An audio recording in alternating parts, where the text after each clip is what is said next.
Hey, welcome everyone to part 3 of lot size and what you need to know. We're really getting deep into the into the woods here, that's for sure.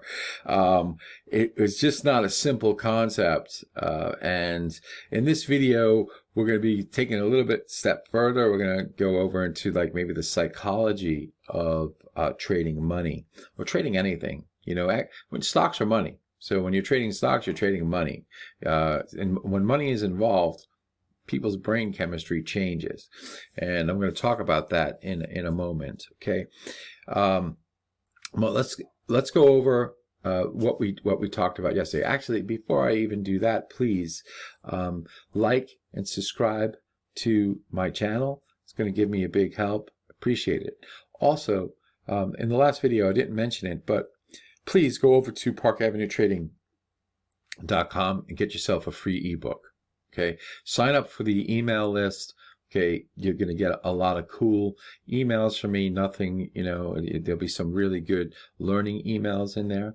And of course, there'll be some sales emails in there. I'm looking for you to purchase my Forex Confidant trading system or my Tower Price and actually ultimately join my trading room and become part of the trading team. I'd really enjoy that. We have a lot of fun in the trading room and we do very well. So we hope to see you there. Anyway, so without further ado, let's get into the nitty gritty. What did we cover yesterday? Or in the last video? In the last video, we basically covered what is the average true range. We discovered that it was developed by Wells Wilder, not a big deal. It's the average true range is an indicator. It's taking the current high less the current low, the absolute value of the current high less the previous close, the absolute value of the current low less the previous close to come up with an ATR. It's generally using 14 days. Wells Wilder came up with 14 days. Okay, the longer you make it, the higher the average true range goes. And if people use it as a trading system, it generates less trades the longer periods that you use. So a daily ATR and a 4-hour ATR are going to be completely different. They're going to give you bigger ranges. Okay. We also learned that if you're going to use the volatility stop, that if you have a 60 pip 4-hour average true range and you multiply, you have to do a multiple of that to use a volatility stop like 2 or 3 times. If we use 2 times, it's 120 points. That is your R value. So therefore, your risk value is 120 points. You need to make a multiple of R back. You'd like to at least get 1 to 1, so or greater. Okay, so the bigger the R value, the more money that you have to make in order to say that the trade was worthwhile taking. Okay, so in this video we're going to go over why volatility stops are used. Okay, volatility stop is basically the amount of movement to expect from a market over a certain period of time. The best measure of that is ATR.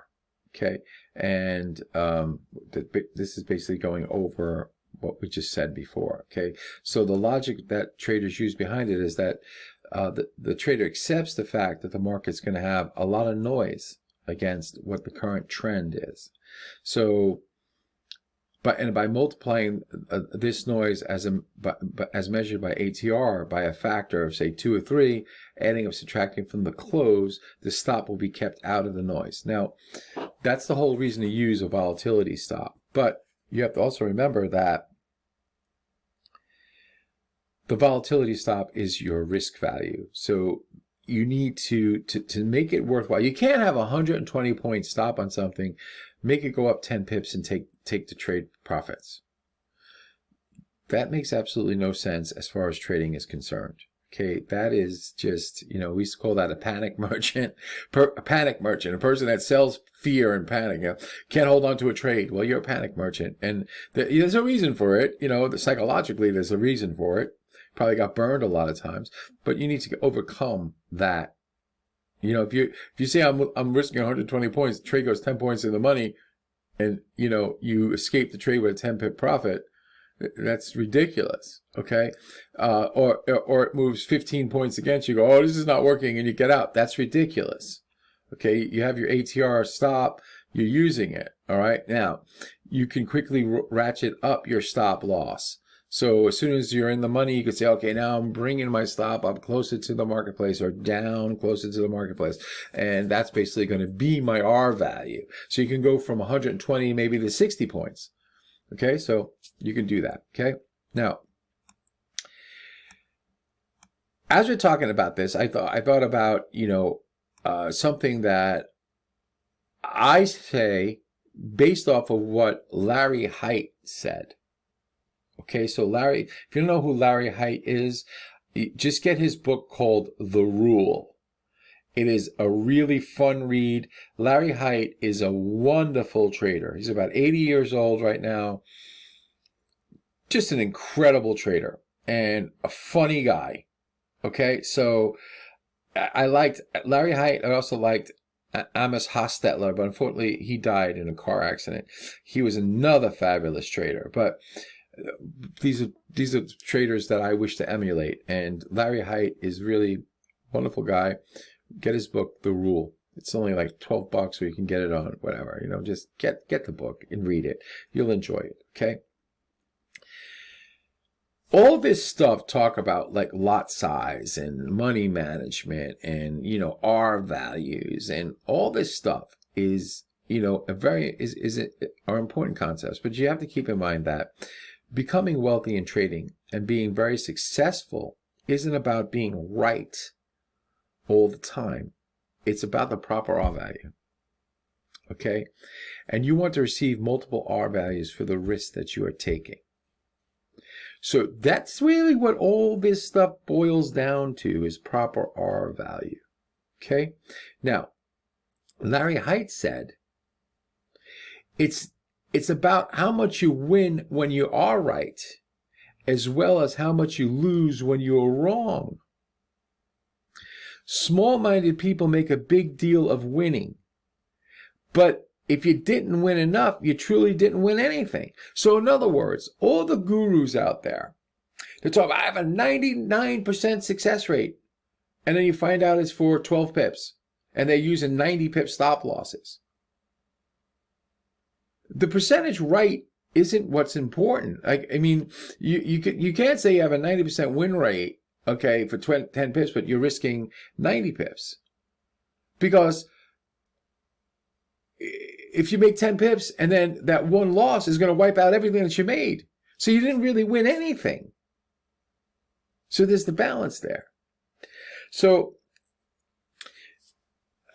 we went over the basis of the R value. So we said that, if you're using a volatility stop or a money stop, actually, I didn't really mention money stop, but if you went over, say for instance, you're risking, 70 points on a money stop, you need to make 70, 80, 90, 130, whatever, as much a multiple of that R, just as if you're using a volatility stop.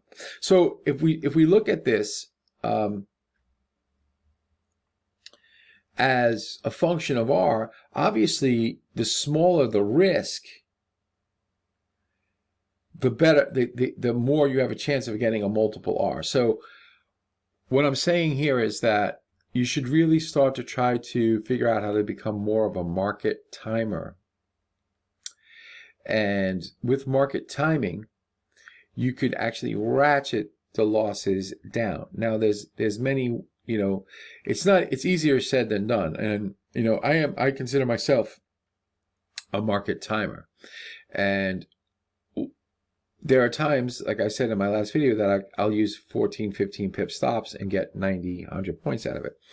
At times, there are not a lot of trades, a lot of days that trades like that don't come about. I have to use a 50 pip stop, and then I'm looking for 100, 90, 100, 120 pips back. I can get that over a course of a couple of days, yes. But the objective is to learn how to do market timing, not so much look for volatility, not so much look for like longevity. A lot of people think that, well, if I have a 120 point stop on it, it gives me a long time to prove that I'm wrong. Maybe, maybe not. Markets have a nasty habit of like moving quickly, especially if you're on the wrong side of things. So if you're going to use a volatility stop like we're talking about, you really should be trying to trade with the overall trend. Now, if you're a day trader like myself, and here's an important point, if you're a day trader like myself, the longer term trend really has no meaning in, on a 1 hour chart. Definitely doesn't have any meaning on a 5-minute chart or, or a 1-minute chart. Okay. Anything can happen on a 5-minute chart because each time period has its own trend. So if I'm looking at the long term, say, dollar yen, for instance, at this day, today is the October 18th, 2023. Dollar yen has been in an uptrend. It's been an uptrend all year. Okay. So the dollar's getting strength against the yen. There are points that if I was trading, say, a 1 hour chart, I just couldn't go buy it and put a 120 point volatility stop on it. I would have been stopped because, dollar yen went from 149 to 147, 200 and some odd points, 149.80 to 147 just recently, So the long-term trend is up. Now it recovered, but, as a day trader, that's not a trade that I could have taken and sustained. Okay, I'd have to say, if I was a long-term trader, longer term, meaning a day, like, a weekly trader, I could sustain that type of drawdown. However, why would I want to? Why would I want to go through watching a marketplace move 200 points, against me when I could have been on the sidelines and got a better level to buy into the market? Because then psychologically, I'm getting, messed up because I thought up and now it's down 200 points.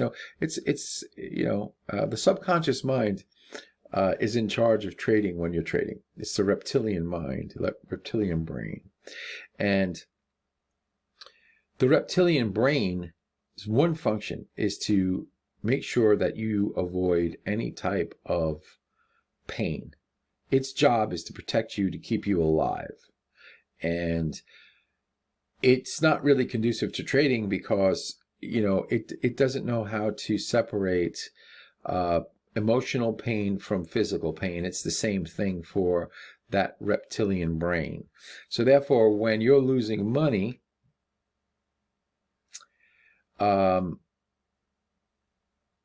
you feel a loss 2 times as much as you feel a gain. And I'm going to go over that. This is part of the psychology of managing money.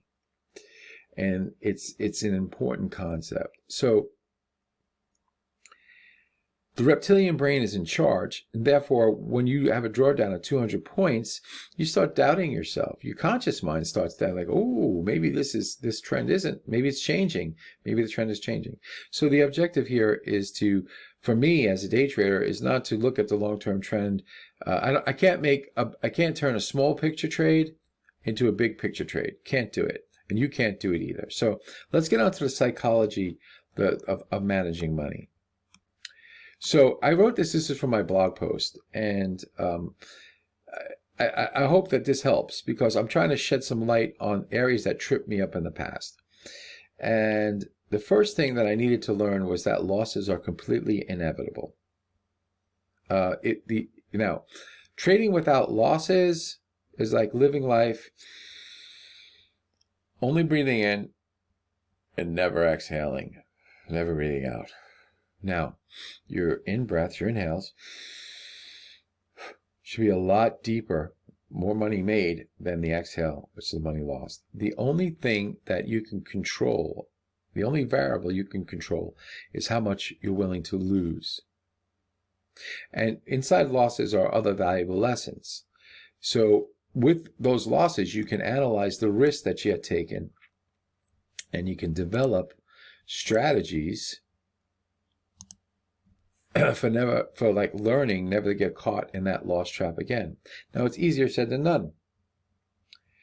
So one of the things I had to learn very quickly was never add to a losing position. Don't do it. That's one of the rules. You cannot add to a loser. Marketplace has to prove your position correct in order for you to add to it. If you're losing money, you don't add to it. You don't throw good money into bad money. Just don't do it. And the next thing I had to learn is not to put too much weight into any particular trade's outcome. So I have a trade on, okay? This is one trade in a series of my life of trades, and I can't put too much weight on the outcome of that trade because there is the outcome of one trade can be completely random.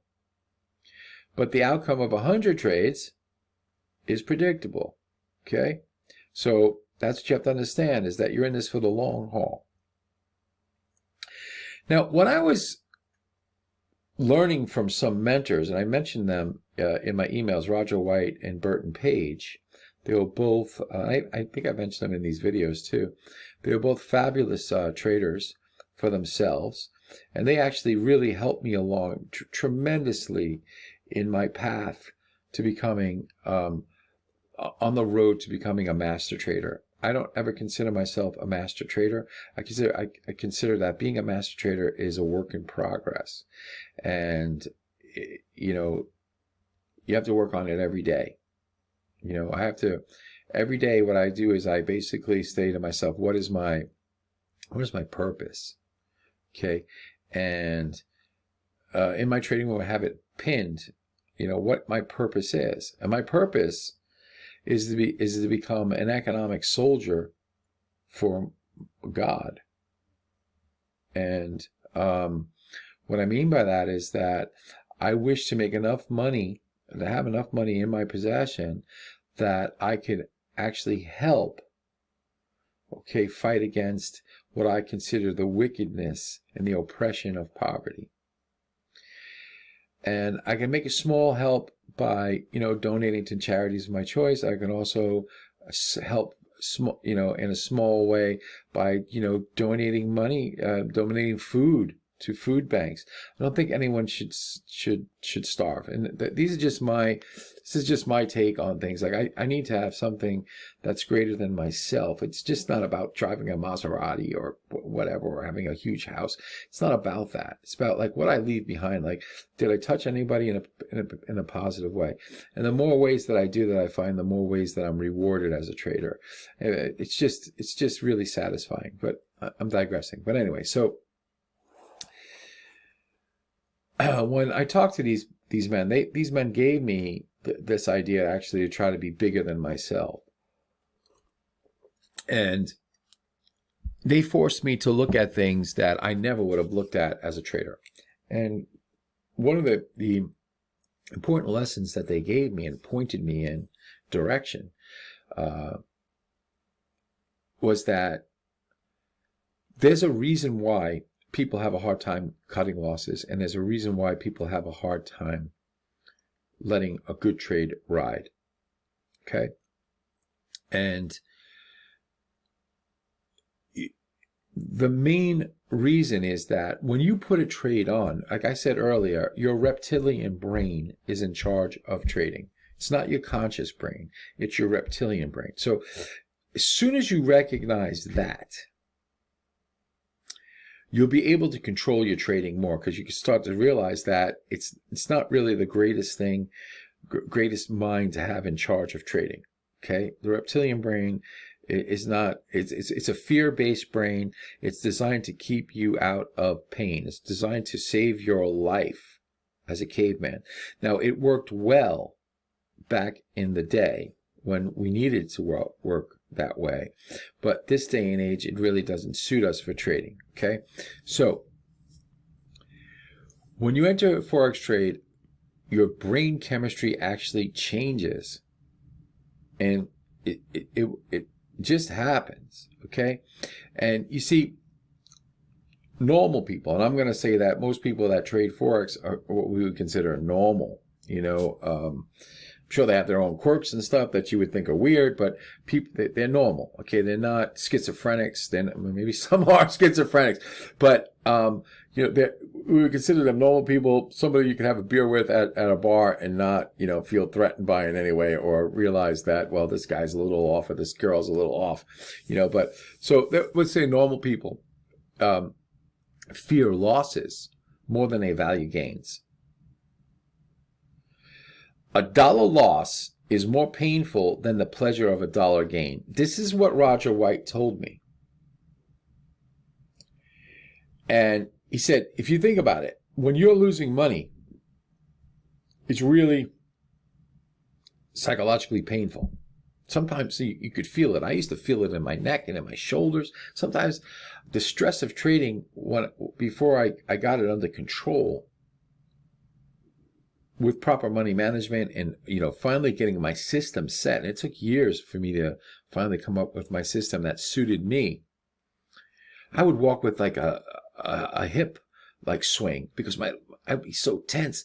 My right leg, I couldn't even like move it properly. I'd be swinging my leg like it was like a dead piece of meat on my body walking to the subway. That's how much stress, I was under, and, but Roger White said that, look, it's more painful than exactly because when you're winning money, you're kind of happy, but it's not as euphoric.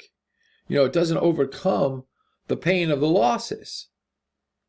Now, and Aldo used to say it quite differently. He would say that after 30 years of trading, when he lost money, it was really, really annoying to him to lose money.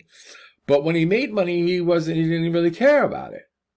But that's normal. It's actually, the whole idea is that you really shouldn't become down when you lose money, and you shouldn't really become euphoric when you make money, because you want to keep an even keel. You want to keep your psyche even. So I tell my traders in the trading room that when like markets go in my direction, I don't get too excited about it, because if I get excited about a market going like, oh my goodness, I am right, then when I'm wrong, I'm really going to be down about being wrong, and you want to keep an even keel. So how they proved this to me, they told me that there was a study done, and they were turned on to the study because they always wanted to know, these fellows, like why they were having a hard time with certain things psychologically. Now, really, trading has a lot to do with mental psychology, like who you are as a person. And so they went deeper, both of them, Burton Page and Roger White, and they found this study that, and they brought it to my attention, by Kahneman and Tversky, titled The Framing Effect. Now, this study was done in 1979, and they basically said that they were looking at stock traders, and they said that once a loss becomes certain, in other words, you have a trade on, a human being has a trade on, and they have allocated $4,000 to the stop loss. As the market is approaching that stop, and it's certain that it's going to happen, it becomes more painful to that human being. Therefore, traders are really apt to give the stop more room. Well, I'm willing to risk $4,000 on a trade, but I can go to $4,500. So they widen the stop because that postpones the pain. That little bit, that movement of the stop actually postpones the pain, because they're trying to avoid the loss. And if you move the stop, you have hope that it will recover and you'll make your money back. Now, hope for me is an acronym, and I think you should write it down. It's not a perfect acronym, but it is an acronym. Hope, having one position of extermination. That's hope. Having one, H-O-P-E, having one position of extermination. Okay? You don't ever want to hope. You should have been out of the trade a lot longer, but way before you're even close to the stop, because it wasn't working. But it's a different video. Okay? So when you move that stop, the consequence is that traders now begin to gamble with their trading capital, overriding their trading strategy in the hope that the position will recover the loss. Now, the wildest thing about this whole thing is that in a winning situation, the circumstances are reversed. When a winning trade is in play and the cash balance, your cash balance is increasing, your mind, your reptilian brain, always does what's known as like comparisons to what happened in the past. Because that's how you learn. That's how you protect yourself from getting eaten by a mountain lion. You know, your brain makes associations. Like, wow, one time I went to the watering hole and I looked in the bushes right next to me and the bush shook and I realized something was wrong. So I backed off as really quick and there was a mountain lion hanging there and hanging out in that bush. Saved my life. So therefore, you make associations of what happened in the past. So therefore, your losses, your previous losses, come to the forefront of your reptilian brain. And they're basically telling you, hey, you were making this kind of money just, recently. Do you remember when that market just turned around and wiped out everything that you made? And how lousy that was? How painful that was? You need to get out of this trade right now. You need to take the money off the table. You need to get out of what's known as cognitive dissonance, having two conflicting thoughts going on in your brain at once. And the only way to resolve the cognitive dissonance is to get out of the winning trade. Once you get out of the winning trade, all the pressure's off. You can, oh, I just made, $275. Oh, wow. Ah, great. I'm out. The brain has resolved the conflict. The reptilian brain has now resolved the conflict. However, the trade keeps going. You could have made $3,000 on a trade, but instead you're sitting with $275 in your pocket because your reptilian brain overrode what your trading system was. Okay? So, losses incurred from previous trades cloud the trader's judgment and make the trader risk averse at the wrong time. When a market is proving you correct, there's no reason to get out. Trade what you see in the market. Don't trade the conflict that's going on in your brain. These are the two main reasons why traders have a hard time letting a profit run or taking losses quickly. Now, we have gone a little bit further away from, lot size, and what you need to know. But this is really what you need to know about lot size. So I'm going to leave this video here for now. I would like you to go to parkavenuetrading.com. Please like and subscribe to this video first, to my channel. But go to parkavenuetrading.com. Sign up for our newsletter. Get yourself a free ebook. Read some of the stuff I have there. I talk about this stuff all the time. Some people find it really interesting. Some people say, oh, this is like just a bunch of hooey. It's not hooey. These are some important points that I learned. And remember, it's always best to learn from somebody that's already taken the losses and have been beaten up than by you doing it for yourself. Look to see you at Park Avenue Trading. Cheers.